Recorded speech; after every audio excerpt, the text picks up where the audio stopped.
Damn, Roland's telling the secret, she was saying the movie. Yeah. Anyway, one of those times with the big, right, in that seat in Birmingham, in Tower Hamlets, right, it's undeniable who the serious left of Labour challenge will come from. And I would argue, Socialist Resistance would argue, that all serious forces on the left should support those respect candidates. In the most recent European election, Respect in the Northwest, Socialist Resistance supporters also supported a Green Left comrade, Peter Craney. So over the coming few months, there are going to be a lot of very complicated and no doubt fraught discussions about the precise nature of what the electoral challenge is going to be in particular constituencies. But one of the smaller things at stake in this election is the left's ability to mount such an electoral challenge and have a coherent message to millions of people that it has something to say about the ecological crisis and the economic crisis. The core points of this message, I think, more or less write themselves. It has to be about defending public services, defending jobs, tax hikes for the rich. It also needs to be about making very easily understood demands that connect with the environmental crisis. And the comrades in Manchester, who did such good work with the campaign for free public transport, have a lot to teach us there.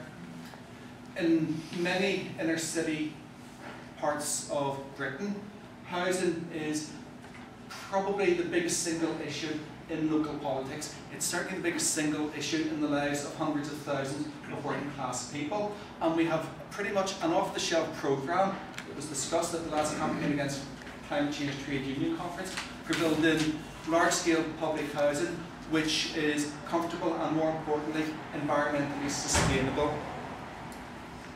This, I think, is putting rudimentary eco-socialism in the electoral programme in front of millions of people. It's a modest step, but it's a necessary one.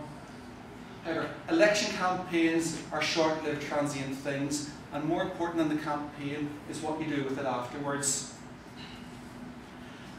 You know, I know from personal experience, getting somebody elected doesn't mean you've necessarily got a great deal of influence over what they subsequently say and do. What, however, is important is how the campaign is used to build the mass movement. So those of you who don't fancy getting involved in any of the electoral initiatives, those of you who don't fancy getting involved in the exciting and fulfilling life which is part of being involved in a political organisation, can do some things around the election campaign. You can organise hustings with the candidates, you can organise local groups of activists to try and put some of these demands onto the election agenda. Drawing a conclusion now, we would identify three essential parts to building a global movement against climate change. The first, and at the moment the most significant, is the movement in the global south. This is where it is literally a matter of life and death for those who are affected. Derek has spoken eloquently of the people who've been murdered by Alan Garcia's regime in Peru, all over Latin America, in Asia, in the Indian subcontinent. People are dying today as a result of climate change, as a result of governments which are defending the interests of the rich world against the poor world. The second strand of this movement is youth, and the workshop on direct action I thought was one of the most stimulating parts of the day. The videos will be up in due course. And what you've seen there is young people who looked at the world around them, have decided that the consequences of what capitalism is doing to our environment are so catastrophic that they have to act immediately. And what they have done is develop new, imaginative, creative forms of struggle which have put the left, the trade union movement, the political parties, the established left to shame. We've seen it at the climate camp, and the climate camp is being replicated on a global level now. The third is the organised working class, and this is where the real force which is capable of transforming society resides. next week, there's the next of the planning meetings for the Campaign Against Climate Change Trade Union Conference for 2010. My prediction is that it's likely to be the biggest of the, bigger than the two which have happened so far. The reason for that is straightforward. It's been uplifted by the two struggles at Biscayne and Vestas. It's a thing now that is connected with people's understanding of industrial struggle. So a simple thing that everybody in this room can do is, as soon as you get the information about that conference, is register, sign up for it, get your union branch to affiliate to it.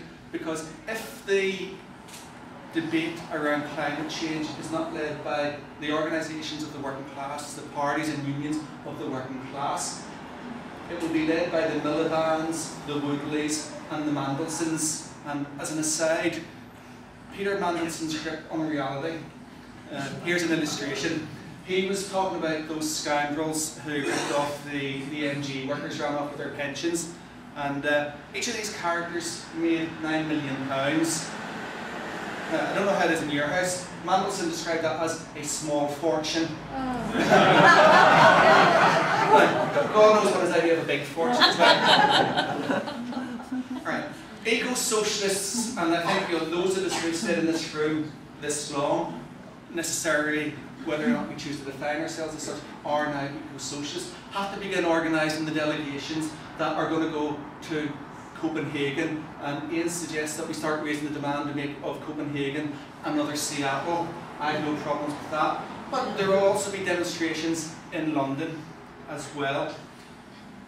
But at every level of the labour movement, we have to begin fighting, not just to win handfuls or dozens, but hundreds of thousands of, or millions of people to some of the demands, some of the solutions that we've been offering today. It's the working class which produces, and it's the only social force which is capable of creating a response to catastrophic climate change which meets the needs of the majority of humanity. It's the working class on which we have to rely, and it is among that class that we have to make our programme its common sense.